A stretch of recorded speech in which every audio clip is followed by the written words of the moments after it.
आशा करते हैं आप बहुत अच्छे होंगे और बहुत ही अच्छा कर रहे होंगे। तो मेरा नाम अभिषेक ओझा है और आप देखना चालू कर चुके हैं हमारा लैबमेट यूट्यूब चैनल। तो आज हम लोग लीवर फंक्शन टेस्ट के सारे टेस्ट के बारे में आज हम लोग जानने वाले हैं कि उसमें क्या क्या टेस्ट उसके अंदर आने वाला है, और ये लीवर फंक्शन टेस्ट का पार्ट 2 के बारे में आज हम लोग डिस्कस करेंगे। हमारा टॉपिक पार्ट 2 का है। तो एलएफटी के अंदर में जो है कि देखेंगे टेस्ट क्या होते हैं और उनके नॉर्मल रेंजेस क्या होते हैं, उनके यूनिट्स क्या होते हैं। तो एलएफटी के अंदर जो टेस्ट आता है सबसे पहले बिलिरुबिन टोटल, डायरेक्ट और इनडायरेक्ट, यानी कि बिलिरुबिन जिससे कि जॉन्डिस को हम लोग आइडेंटिफाई करते हैं। तो ये बिलिरुबिन जो है कि इसके बारे में हम लोग आज जानेंगे और जॉन्डिस के बारे में हम लोग इसके आने वाले बाद के वीडियो में जानेंगे। तो बिलिरुबिन टोटल जो है उसका नॉर्मल रेंज होता है 0.1 to 1.2 mg पर डेसीलीटर।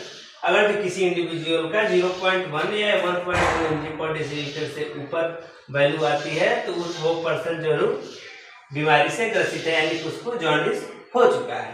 बात करें बिलिरुबिन डायरेक्ट की तो उसकी वैल्यू 0.0 to 0.4 mg पर डेसीलीटर जो है इसका नॉर्मल रेंज होता है। और इसके अंतर्गत जो है बिलिरुबिन डायरेक्ट अगर जो किसी पर्सन का बढ़ गया है तो वो जो है कि उसे हम लोग जॉन्डिस को आइडेंटिफाई कर सकते हैं, यानी कि वो उसके यूरिन में कितना बिलिरुबिन जो है कि निकल रहा है या फिर एक्रीट होने वाला है। ये जो बिलिरुबिन डायरेक्ट है वो यूरिन और अन्य माध्यमों से, स्टूल के माध्यम से यूरिन से निकलता है तो यूरोबिलिनोजन, और स्टूल से निकलता है बिलिरुबिन तो उसे स्टार्कोबिलिनोजन की संज्ञा हम लोग देते हैं या इस नाम से जानते हैं।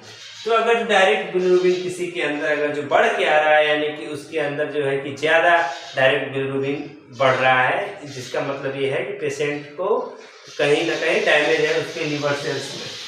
तो इनडायरेक्ट बिलिरुबिन की बात करें तो 0.0 से 0.9 mg पर डेसीलीटर होता है, और ये बिलिरुबिन इस प्रकार का बिलिरुबिन है जो कि एक्सक्रीट नहीं होता है, यह प्लाज्मा प्रोटीन से बाउंड होकर हमारे शरीर में ही पाया जाता है। और इसकी अधिकता की वजह से भी बहुत सारी दिक्कतें आती है। मोस्टली ये जो है पोस्ट हिपैटिक जॉन्डिस, यानी कि किसी के अंदर जो है कि सर्जरी वगैरह होता है तो उस केसेज में ये बड़ा होता है, और ये मोस्ट डिफिकल्ट डिजीज है, ये बहुत ही खतरनाक वाला सीवियर स्टेज वाला बिलिरुबिन है। ये अगर जो बढ़ जाता है तो पेशेंट के अंदर बहुत सारी कॉम्प्लिकेशन देखने को मिलेंगी।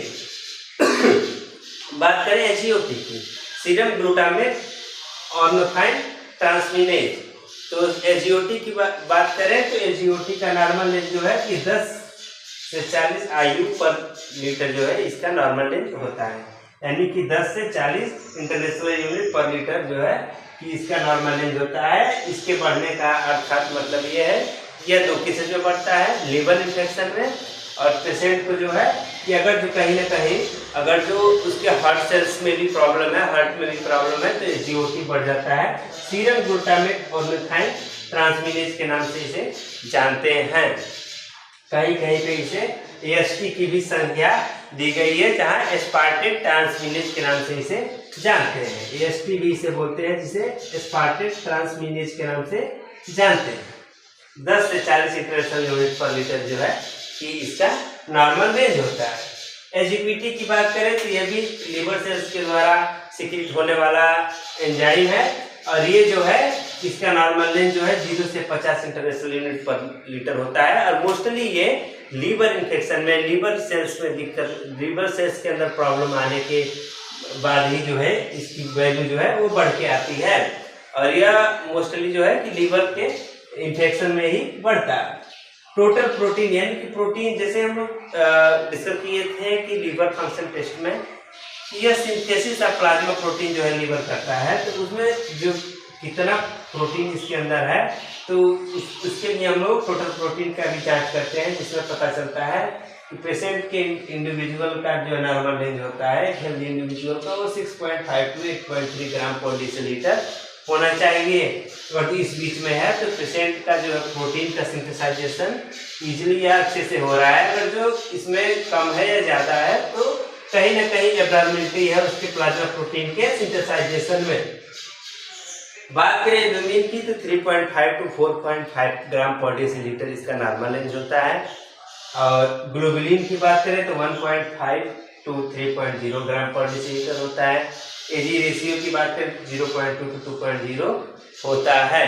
एजी रेशियो निकालने के लिए हम लोग एल्ब्यूमिन में ग्लोबुलिन का डिवाइड करके, एल्ब्यूमिन से ग्लोबुलिन को डिवाइड करके हम लोग एजी रेशियो निकाल सकते हैं और निकाला भी जाता है।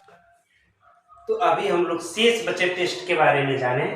तो एल्कलाइन फास्फेट जो कि लीवर से ही सीक्रेट होने वाला एंजाइम है, इसका जो है कि 44 to 147 यूनिट पर लीटर इसका जो है कि नॉर्मल रेंज होता है 44 to 147। अगर जो इसकी वैल्यू जो है एलपीके एल्कलाइन फास्फेट की इससे बढ़ के आती है तो ये यूजुअली जो है कि लीवर इन्फेक्शन में, सीवियर लीवर इन्फेक्शन में ही एल्कलाइन फास्फेट की वैल्यू जो है बढ़ के आती है। कभी कभी लीवर सिरोसिस हो जाए, लीवर कैंसर हो जाए, कार्सिनोमा इन लीवर हो जाए तो इसकी वैल्यू जो है कि बढ़ के आती है, यह सीवियर केसेस में बढ़ती है।